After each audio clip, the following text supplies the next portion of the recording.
Assalamualaikum warahmatullahi wabarakatuh. Halo anak-anak, bagaimana kabar kalian hari ini? Semoga kita semua selalu dalam lindungan Allah Subhanahu wa Ta'ala. Perkenalkan, nama saya Nur Endah Rahayuningsi. Saya mengajar mata pelajaran Bahasa Indonesia di SMPN 2 Batu Engau. Pada video pembelajaran kita hari ini, kita akan belajar mengenai teks cerita fantasi. Sebelum belajar, kita berdoa terlebih dahulu. Berdoa dimulai. Berdoa selesai. Tujuan pembelajaran kita pada hari ini adalah yang pertama, siswa mampu mengidentifikasi unsur-unsur teks cerita fantasi. Yang kedua, siswa mampu menentukan unsur-unsur teks cerita fantasi. Sebelum kita belajar lebih lanjut mengenai teks cerita fantasi, Ibu akan bertanya terlebih dahulu, apakah di antara kalian ada yang tahu apa sih teks cerita fantasi itu? Teks cerita fantasi adalah cerita yang bersumber dari imajinasi atau khayalan dari pengarangnya. Artinya, ceritanya tidak benar-benar terjadi di dunia nyata. Selanjutnya, kita belajar mengenai unsur-unsur teks cerita fantasi. Unsur-unsur teks cerita fantasi ada 5. Yang pertama, tema. Yang kedua, tokoh. Yang ketiga, alur. Yang keempat, latar.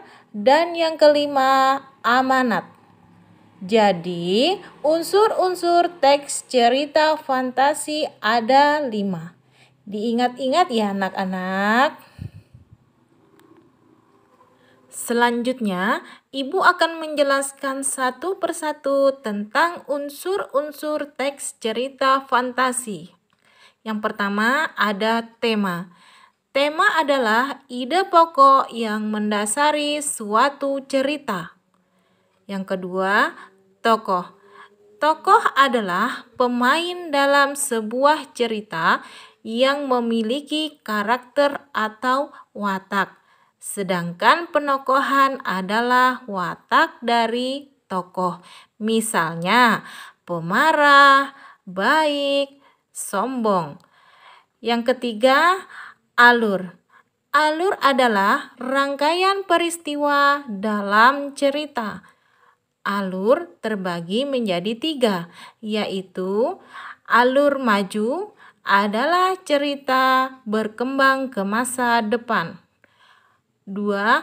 Alur mundur adalah peristiwa di dalam cerita bercerita ke masa lalu. 3. Alur campuran adalah gabungan dari alur maju dan alur mundur. Artinya, di dalam cerita ada peristiwa yang bercerita ke masa depan dan ada yang bercerita ke masa lalu. 4. Latar adalah tempat, waktu, dan suasana. Jadi, latar terbagi menjadi 3. Ada latar tempat, yaitu di mana cerita tersebut terjadi. Contohnya di sekolah, di laut, di pasar, dan lain-lain. Latar waktu, yaitu kapan peristiwa tersebut terjadi. Contohnya pagi, siang, malam. Latar suasana, yaitu bagaimana suasana ketika cerita tersebut terjadi. Contohnya bahagia, sedih, menyeramkan. Unsur yang kelima, amanat, adalah pesan atau nasihat yang ingin disampaikan si penulis kepada pembaca. Demikian pembelajaran kita pada hari ini. Semoga kalian dapat memahaminya. Sampai bertemu kembali pada pertemuan selanjutnya. Wassalamualaikum warahmatullahi wabarakatuh.